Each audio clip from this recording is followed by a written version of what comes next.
10वी-12वी नंतर इंजिनिअरिंग मध्ये डिप्लोमा करायचंय आणि लोकलच्या जीव घेण्या प्रवासाची भीती वाटतेय, तर मग सर्वोत्तम पर्याय कर्जत भिवपुरीचं यादवराव तासगावकर पॉलिटेक्निक. सुसज्ज लॅबोरेटरीज, अनुभवी शिक्षक वर्ग, भव्य ग्रंथालय, जिम, स्पोर्ट्स, सांस्कृतिक कार्यक्रम, बस फॅसिलिटीज आणि बरंच काही. AIML, computer, civil, mechanical, electrical आणि इन्फॉर्मेशन टेक्नॉलॉजी मध्ये डिप्लोमा उपलब्ध.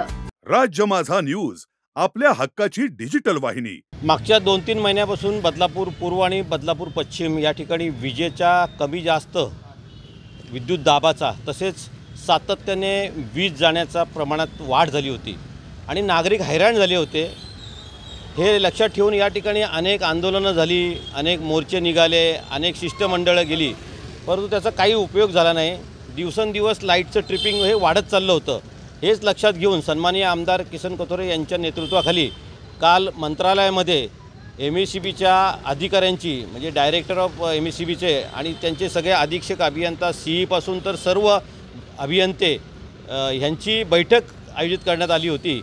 या बैठकीला बदलापूर शहरातील सगळे भेडसावणारे प्रश्न म्हणजे सातत्याने जे काही आनंदनगर सबस्टेशन इथून खरवई स्विचिंग स्टेशनपर्यंत येणारा जो वीज पुरवठा आहे तो सातत्याने दर तासाला ट्रिप होत असतो, त्याच्यावरती लोड कंट्रोल होत नाही.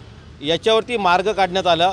तसेच मेंटेनन्सच्या बाबतीमध्ये जागरूकता कशी करायला पाहिजे, कसा मेंटेनन्स करायला पाहिजे या संदर्भामध्ये खडे बोल डायरेक्टर साहेबांनी या सगळ्या चीफ इंजिनियरपासून तर अधीक्षकापर्यंत सर्वांना देण्यात आले की अशा प्रकारचा परत बदलापूरचा प्रश्न माझ्यापर्यंत आला नाही पाहिजे, कुठच्याही नागरिकांना त्रास झाला नाही पाहिजे.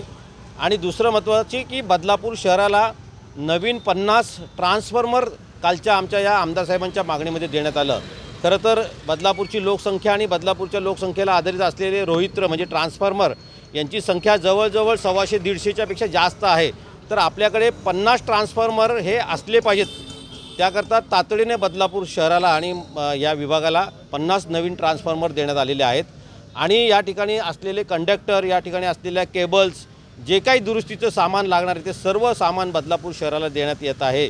एक कालची मीटिंग जी होती ती अतिशय उपयोगी झाली.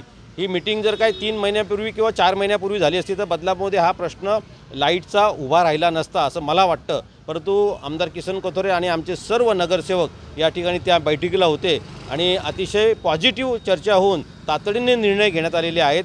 त्यामुळे येणाऱ्या काळामध्ये आता गणपतीचे सण येत आहेत, दहीहंडीसारखे सण येत आहेत, तर या सणाच्या दिवशी बिलकुल लाईट गेली नाही पाहिजे असं सर्व कार्यकर्त्यांनी ठणकावून सांगितलेलं आहे आणि तशी जबाबदारीसुद्धा त्या अधिकाऱ्यांनी घेतलेली आहे. त्यामुळं येणाऱ्या काळामध्ये बदलापूरमधलं लाईट ट्रिपिंगचं प्रमाण अतिशय कमी होईल असं मला वाटतं. धन्यवाद आमच्या आमदार साहेबांचं आणि आपल्या सर्व कार्यकर्त्यांचं मनापासून. विरोधकांचं कामच आहे नाकाने काय कांदे सोलू आणि अजून कशाने काय कांदे सोलू ते त्यांना माहीत आहे, परंतु विरोधकाची भूमिका तरी ते कुठे पार पाडतायत.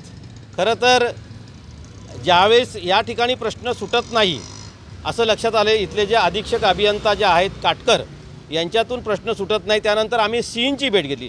आपण सर्व साक्षीदारसुद्धा आहेत. सीईंच्यातसुद्धा प्रश्न सुटत नसल्यामुळे आम्ही ठाण्याला आपला मुंबईला मंत्रालयात डायरेक्टरसोबत चर्चा केली आणि आमदार साहेबांनी रितसर ती मीटिंग लावली. त्यामुळे बदलापूर शहराच्या ज्या काही अडीअडचणी होत्या, ज्या अधिकारी लोक सांगू इच्छित नव्हते किंवा सांगायची त्यांची हिंमत नव्हती, ते आमदार साहेब आणि मी स्वतःसुद्धा या बैठकीला हजर होतो. आम्ही सांगितल्या की सगळ्या अडीअडचणी काय आहेत, त्यातला थोडासा अभ्यास असल्यामुळं की किती सबस्टेशन, किती स्विचिंग स्टेशन आम्हाला बदलापूरला हवेत, कंडक्टर किती हवेत, त्याच्यानंतर अंडरग्राऊंडची जी सिस्टीम आहे ती कुठे कुठे असायला पाहिजेत, रोहित्र किती असायला पाहिजेत, या सगळ्या गोष्टी आम्ही त्यांना सांगितल्यानंतर त्यांच्या लक्षात आला, त्यांच्या कानावरती ही गोष्ट कुठचीच गेली नव्हती आणि तातडीने लगेच डायरेक्टर साहेबांनी निर्णय घेतला आणि बदलापूरला या सगळ्या गोष्टी दिल्या. हे सत्ताधारी पक्षाचं काम आहे, ते आम्ही योग्य रीतीने करतोय आणि यापुढे करू आणि बदलापूरकरांची सेवा व्यवस्थित करू. राज्य माझा न्यूज, आपल्या हक्काची डिजिटल वाहिनी.